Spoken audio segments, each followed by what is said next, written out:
बिस्मिल्लाहिर्रहमानिर्रहीम। अस्सलाम वालेकुम। मैं हूं आपके साथ मोहम्मद मुदस्सिर। जैसा कि आपको मालूम है कि हम लोग डेली बेस पे आपको जॉब स्कॉलरशिप्स एडमिशन तमाम डेटा अपडेट प्रोवाइड करते हैं। तो आज इस जॉब अपॉर्चुनिटी के हवाले से डिस्कस करने जा रहा हूँ रेस्क्यू 112 के अंदर आई हूँ मल्टीपल जॉब्स के अनाउंसमेंट के साथ। आप रेस्क्यू 112 के अंदर कैसे जॉब के लिए अप्लाई कर सकते हैं, एलिजिबिलिटी क्राइटेरिया क्या है, फॉर्म को फिलअप कैसे करना है, एज एंड एवरीथिंग हम लोग को एक्सप्लेन करते हैं। लेकिन उससे पहले मैं अपने आने वाले न्यू व्यूअर्स से रिक्वेस्ट करूंगा, प्लीज हमारे यूट्यूब चैनल को सब्सक्राइब करें, लाइक करें, शेयर करें, कमेंट करें, ताकि आपको आने वाले हर एक किस्म की जॉब स्कॉलरशिप्स और एडमिशन तमाम data update with the best of time मिलती रहे। आपके बेनिफिट के लिए हमने होम अप्लाई की भी सर्विस शुरू की है। पाकिस्तान या इंटरनेशनल लेवल किसी भी जॉब, किसी भी स्कॉलरशिप या किसी भी जगह एडमिशन के लिए आप अप्लाई करवा सकते हैं। अभी कॉन्टैक्ट कीजिए आप 0301202770, तमाम इन्फॉर्मेशन को फ्री हासिल करें।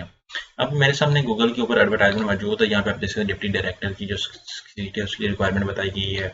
इमरजेंसी लॉ ऑफिसर की, इमरजेंसी ऑफिसर फायर सेफ्टी की 9 सीट्स अवेलेबल है। BSc की बताई गई है, इन्फॉर्मेंस ऑफिसर की बताया गया है। उसके बाद यहाँ पे असिस्टेंट कंट्रोलर एग्जामिनेशन का बताया गया है कि क्या क्या क्वालिफिकेशन होनी चाहिए, और 3 year experience of university academic examination branch.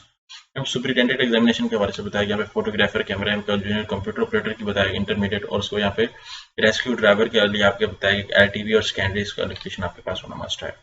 जितने भी कैंडिडेट्स अगर अप्लाई करना चाहें वो 24 जून तक आप अप्लाई कर सकते हैं। आप लोग क्या करेंगे, सिंपली गूगल पे विजिट करेंगे, यहाँ पे सर्च करेंगे CTS।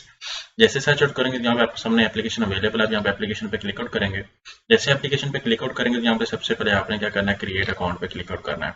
अब मैं न्यू यूजर हूँ, सबसे पहले अपना नेम और full name, ID card number, सारा कुछ वो लगाऊंगा। आफ्टर दैट यहाँ पे CNSE नंबर और पासवर्ड लगा के मैं लॉग इन हो जाऊंगा। आप लोग क्या करेंगे, एप्लीकेशन को सबसे पहले बायोग्राफिकल इन्फॉर्मेशन ऐड करेंगे, देन एजुकेशनल इन्फॉर्मेशन ऐड करेंगे। आफ्टर दैट सारी इन्फॉर्मेशन को ऐड करके सबमिट करके और उसका जो चलाना वो पे करके आप अपडेट कर देंगे। तो आज अप्लाई कीजिए रेस्क्यू डिपार्टमेंट के अंदर, क्योंकि रेस्क्यू डिपार्टमेंट के अंदर हमेशा आपको पता है कि लेटेस्ट जॉब्स आती रहती हैं। वो कैंडिडेट जो LTV ड्राइवर के लिए अप्लाई करना चाह रहे हैं, जूनियर कंप्यूटर ऑपरेटर के लिए अप्लाई करना चाह रहे हैं, 30 स्पीड के साथ 3 सीट्स हैं, बहुत ज्यादा अपॉर्चुनिटी आपके पास अवेलेबल है। तो आप लाजमी अप्लाई करें, इस अपॉर्चुनिटी को लाजमी अवेल करें। जज़ाकल्लाह, शुक्रिया, अल्लाह हाफिज।